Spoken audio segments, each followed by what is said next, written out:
சபரிமலை ஐயப்பன் கோயிலுக்கு வருகை தரும் பக்தர்களின் கூட்டம் நாளுக்கு நாள் அதிகரித்து வரும் நிலையில் இதுவரை 10 லட்சத்திற்கும் மேற்பட்ட ஐயப்ப பக்தர்கள் 18ஆம் படி ஏறி சுவாமி தரிசனம் செய்துள்ளனர். இதுகுறித்த கூடுதல் தகவல்களை செய்தியாளர் சிவசபாபதி வழங்கிட கேட்கலாம். சிவசபாபதி வணக்கம். தொடர்ந்து பக்தர்களோட எண்ணிக்கை அதிகரிச்சு வர நிலையில அங்க ஏற்பாடுகள் எந்த அளவிற்கு இருக்கு, பக்தர்கள் தரப்புல என்ன சொல்றாங்க, விவரங்களை பதிவு செய்யலாம் சிவசபாபதி.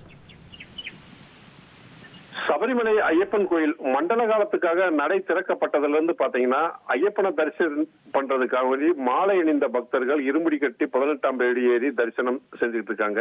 இதுவரை பாத்தீங்கன்னா 10 லட்சத்திற்கு மேற்பட்ட ஐயப்ப பக்தர்கள் ஐயப்பனை தரிசனம் பண்ணிட்டு இருக்காங்க. ஒவ்வொரு நாளும் பாத்தீங்கன்னா சபரிமலைக்கு வரக்கூடிய கூட்டங்களும் மிக அதிக அளவுல இருக்கு அப்படின்னு சொல்லலாம். கர்நாடகா, ஆந்திரா, தெலுங்கானா, தமிழ்நாடு, கேரளா மற்றும் வட மாநிலங்களிலிருந்து ஏராளமான ஐயப்ப பக்தர்கள் சபரிமலையை நோக்கி குவிஞ்ச வண்ணம் இருக்காங்க அப்படின்னு சொல்லலாம். வர்ற ஐயப்ப பக்தர்கள் பம்பையிலிருந்து மரக்கூட்டம் வரைக்கும் ஓரளவு ஃப்ரீயா போனாலும் மரக்கூட்டத்திலிருந்து பாத்தீங்கன்னா நடைப்பந்தல் வரைக்கும் அதிக நேரம் காத்திருந்தது ஐயப்பனை தரிசனம் செய்யக்கூடிய ஒரு சூழல் ஏற்பட்டிருக்கு.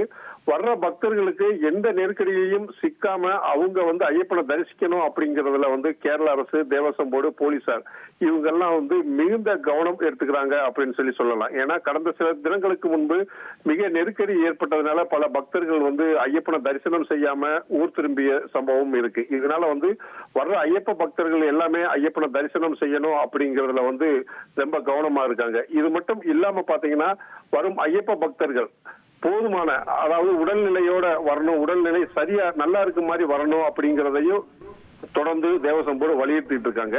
வர்ற பக்தர்களுக்கு தேவையான உணவு, குடிநீர், மருத்துவம் எல்லாத்தையுமே கொடுக்கறதுக்கான எல்லா முயற்சிகளும் எடுக்கப்பட்டிருக்கு. இது போல பாத்தீங்கன்னா இனி வரும் நாட்கள்ல இனி அதிக அளவுல பக்தர்கள் வருவாங்க அப்படின்னு சொல்லிட்டு எதிர்பார்க்கப்படுகிறது. வர்றவங்களுக்கு உண்டான பாதுகாப்பு, உணவும், சுகாதாரமும், மருத்துவமும் கொடுக்கணும் அப்படிங்கறதுல ரொம்ப முனைப்போட செயல்பட்டு இருக்காங்க. உங்களுடைய தகவல்களுக்கு நன்றி சிவசபாபதி.